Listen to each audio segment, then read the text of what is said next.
दोस्तों आज हम करने वाले हैं सोल लैंड 2 के एपिसोड 289 को फुल एक्सप्लेन। अगर आपने अभी तक इसके पिछले पार्ट को नहीं देखा है तो एक बार देख लेना, वो सभी चैनल पर अवेलेबल है। गाइज आज का यह एपिसोड काफी ज्यादा बढ़िया होने वाला है, इसलिए वीडियो की एंड तक बनी रहे। इस एपिसोड की शुरुआत में हम देखते हैं कि ये जो ईगल वाला सोल मास्टर होता है, इसे बीजी के ऊपर काफी ज्यादा गुस्सा आता है, क्योंकि बीजी जो है ये सभी ही जख्मी सोल बीस्ट को हील कर रही है, और इसी वजह से ये ईगल वाला सोल मास्टर इसके ऊपर तुरंत ही एक काफी खतरनाक अटैक कर देता है। लेकिन बीजी जो होती है एक शील्ड बना के इसे ब्लॉक कर लेती है और ये बीजी के शील्ड को तोड़ने लगता है। लेकिन इसे ऐसा करते हुए डी टियान देख लेता है और उसे काफी ज्यादा गुस्सा आ जाता है और वो कहता है, आखिर तुम्हारी हिम्मत कैसे हुई। और डी टियान तुरंत ही आसमान में से काफी ज्यादा खतरनाक अटैक ईगल सोल मास्टर के ऊपर कर देता है। और ये जो अटैक होता है ये वाकई में काफी ज्यादा खतरनाक होता है, क्योंकि ये अटैक एक ही बारे में इस ईगल सोल मास्टर को काफी बुरी तरीके से इंजर्ड कर देता है, जिस वजह से इस ईगल सोल मास्टर को खून की उल्टी भी आ जाती है। लेकिन तभी अचानक से हम इन काले बादलों में से किसी गोल्डन चीज को नीचे गिरते हुए देखते हैं, जो कि एक गोल्डन कलर का बुल होता है, जो कि और कोई नहीं हमारे शैन होते हैं। और इन्हें नीचे गिरता देख के सभी मास्टर्स के काफी तगड़े वाले होश उड़ जाते हैं, जबकि इस तरफ डी टियान जो होता है ये वाकई में काफी ज्यादा गुस्से में होता है और ये वाकई में किसी तरह के का काफी खतरनाक वाला अटैक तैयार करता है। और एक बात और वापस से ये खतरनाक वाला अटैक जो होता है ये इसे शैन के ऊपर कर देता है, और इस अटैक को शैन की तरफ जाते देख के सभी एल्डर्स के होश उड़ जाते हैं और ये सभी ही समझ जाते हैं कि ये जो बीस्ट गॉड डी टियान है वो इन सभी को ही मार देना चाहता है। लेकिन तभी हम देखते हैं कि ये जो लाइफ ट्री होता है इसमें से आवाज जाती है और वो कहती है, डिटन तुम्हें इस हद तक जाने की कोई भी जरूरत नहीं है। और ये जो जॉइंट लाइफ ट्री होता है ये गोल्डन कलर में ग्लो करने लगता है और इसके अंदर से वाकई में काफी ज्यादा ऑरा बाहर निकल रहा होता है, और ये गोल्डन लर की एनर्जी को काफी जोर से रिलीज करता है। और ये जो एनर्जी होती है ये डायरेक्ट जाके शैन को प्रोटेक्ट करने लगती है डिटन के अटैक से। और जैसे इस गोल्डन बैरियर से डी टियान का अटैक टकराता है तो यहाँ पे काफी ज्यादा तगड़ा और बड़ा ब्लास्ट होता है।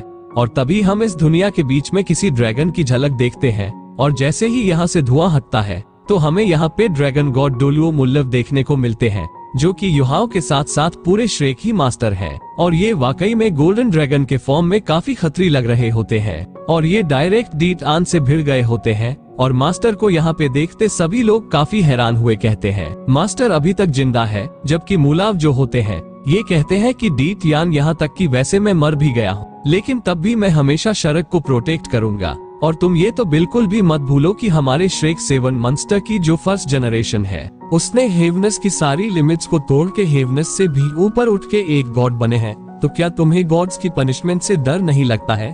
और अगर तुम में हिम्मत है अपनी जिंदगी को खतरे में डालने का और इन सभी सोल बीस्ट को लीड करके शरक के ऊपर अटैक करने का, तो बेशक तुम इस खतरे को उठा सकते हो। और तुम्हारा जो कल्टिवेशन लेवल है तो तुम्हें भी इस चीज को अच्छे से समझना चाहिए कि गॉड सच में एग्जिस्ट करते हैं। जबकि सब ब्लैक ड्रैगन कहता है ऐसा दिखाई पड़ता है तुम सच में मर चुके हो, लेकिन तुमने किसी तरीके के स्पेशल मेथड को इस्तेमाल करके अपनी सोल को यहाँ पे बचा के रखा है। तो यहाँ तक कि वैसे तुम अब भी जिंदा हो, तो तुम ये तो बिल्कुल भी मत सोचना कि तुम मुझे रोक सकते हो।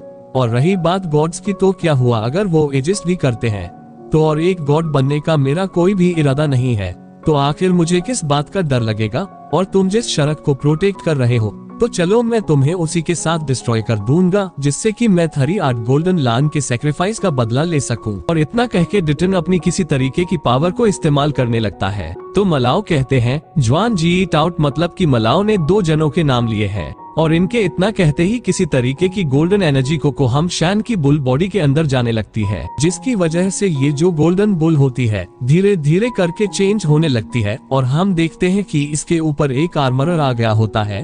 लेकिन तभी अचानक से हम एक और काफी खतरनाक वाले गोल्डन बीस्ट को देखते हैं, जो कहता है, ड्रैगन गॉड ने 9 बच्चों को जन्म दिया था, जिनमें से एक के पास गॉड बॉडी, ह्यूमन फेस और टाइगर के दांत और पंजे थे। और इस गोल्डन बीस्ट को देख के सभी लोगों के काफी तगड़े वाले होश उड़ गए होते हैं, यहाँ तक कि बीजी के भी। और इस गोल्डन बीस्ट को यहाँ पे देखते ही डी टियान के भी होश उड़ गए होते हैं, और ये तुरंत ही ह्यूमन फॉर्म में आ जाता है। और ये अंकल टाई को यहाँ पे देख के थोड़ा हैरान होता है और ये कहता है, क्या आप सच में अंकल टाफ टाई है? लेकिन तभी अचानक से काफी ज्यादा हैरान होता है और कहता है, नहीं तुम अंकल टाफ टाई नहीं हो, और जैसे इसे मालूम पड़ता है कि ये अंकल टटाई नहीं है तो इसे वाकई में काफी ज्यादा गुस्सा आ जाता है और ये काफी खतरनाक तरीके से अपनी पावर को रिलीज करने लगता है और गुस्से से चिल्लाते हुए कहता है, तुम कमीने कहीं के, आखिर तुम्हारी हिम्मत कैसे ई ड्रैगन रेस का नाम बदनाम करने की। और ये तुरंत अपनी ब्लैक ड्रैगन फॉर्म में आ जाता है और हम इसके साथ यहाँ पे और भी ड्रैगन्स को देखते हैं जैसे कि वो इसी के क्लोनस हो और इसने इस गोल्डन बीस्ट को चारों तरफ से घेर लिया होता है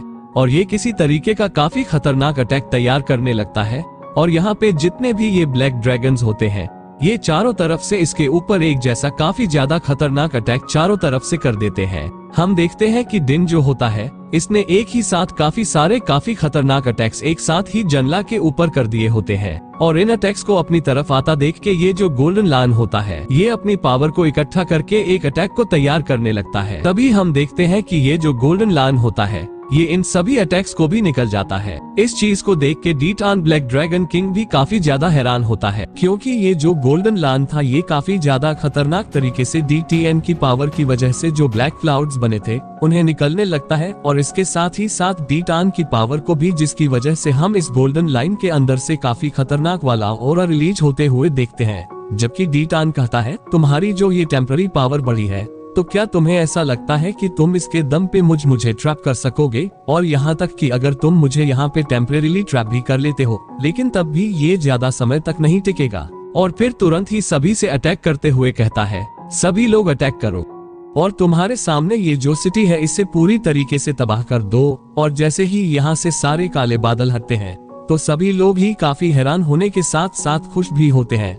लेकिन तभी हम काफी सारे बीटों को सिटी की तरफ बढ़ते हुए देखते हैं और इतने सारे बीटों को एक साथ आता देख के ये सभी लोग गोडली जो क्रॉसबो को इस्तेमाल करके लगातार अटैक किए जा रहे होते हैं और इतने ज्यादा खतरनाक अटैक की वजह से काफी सारे बीस्ट मारे जा रहे होते हैं। ये लोग भी वाकई में चुन चुन के इन सभी को मार रहे होते हैं। लेकिन तभी यहाँ पे बीबी आके कहता है, डीन यान हम यहाँ पे रिपोर्ट करने आए हैं।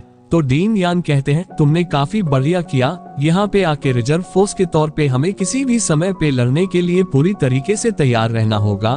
तो बीबी जो होता है ये कहता है, डीन यार हम यहाँ पे असल में माफी मांगने आए हैं। और माफी का सुनते ही डीन यान के काफी झगड़ने वाले होश उड़ जाते हैं और जैसे ही बीबी सारी गाथा बताता है तो डीन यान का भी सिर चकरा जाता है और ये कहता है, तो तुम्हारे कहने का यही मतलब है कि असल में वान क्यूरी एक 3 आइड गोल्डन लान थी।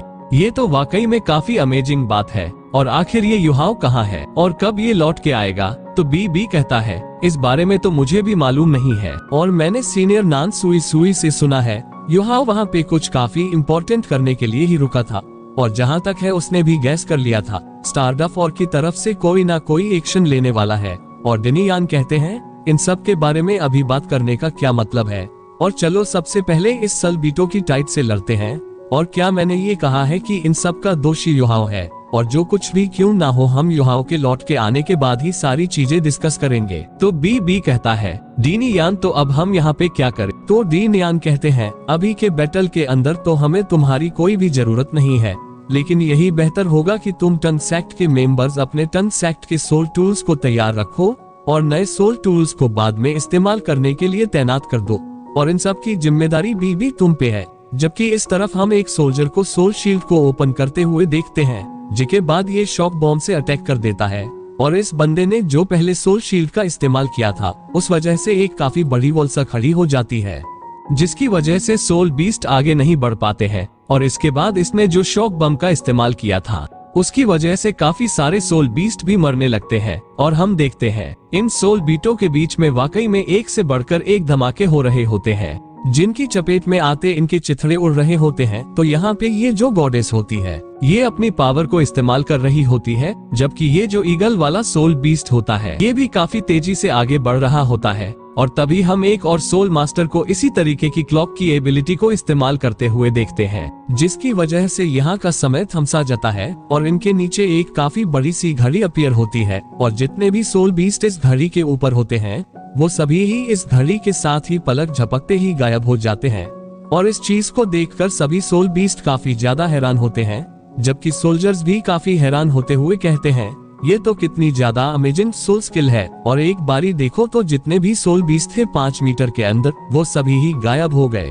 जबकि इस वजह से काफी सारे सोल बीटों को काफी ज्यादा गुस्सा आ गया होता है और ये काफी सारे सोल बीस्ट जो होते हैं ये सिटी वॉल के करीब आ जाते हैं। तो एक सोल्जर इन पर अटैक करते हुए मन में कहता है, मैं इनसे नहीं डरूंगी। ऐसा महसूस हो रहा है जैसे कि मैं कभी भी इन सोल बीटों को नहीं हरा पाऊंगा। और गोडली सर के क्रॉसबो से बार बार अटैक करने की वजह से यह काफी गर्म भी हो गया है और तभी सोल्जर के बाजू में काफी तगड़ा ब्लास्ट होता है और ये दूर जाके गिरता है और तभी हम उस ईगल वाले सोल मास्टर को यहाँ पे आते हुए देखते हैं, जिससे देख के ये जो मास्टर नहीं होती ये कहती है, क्या तुम ठीक हो? तो ये जो सोल मास्टर होता है ये जवाब देते हुए कहता है, हाँ मैं ठीक हूँ और टाइटल डलो प्लीज। बारी बारी से आराम करते हैं और आप भी जितना हो सके उतनी जल्दी अपनी लव पावर को रिकवर कर लेना। हम अब भी नहीं जानते कि एल्डर शैन और एल्डर मुलाव आखिर कब तक डीडिया को ट्रैप करके रख सकेंगे। तो डी नियान कहते हैं, मदद के लिए हमने तीनों ही एम्पायर्स को एक सिग्नल भेज दिया है और इतनी ज्यादा मुश्किल हमें इसलिए हो रही है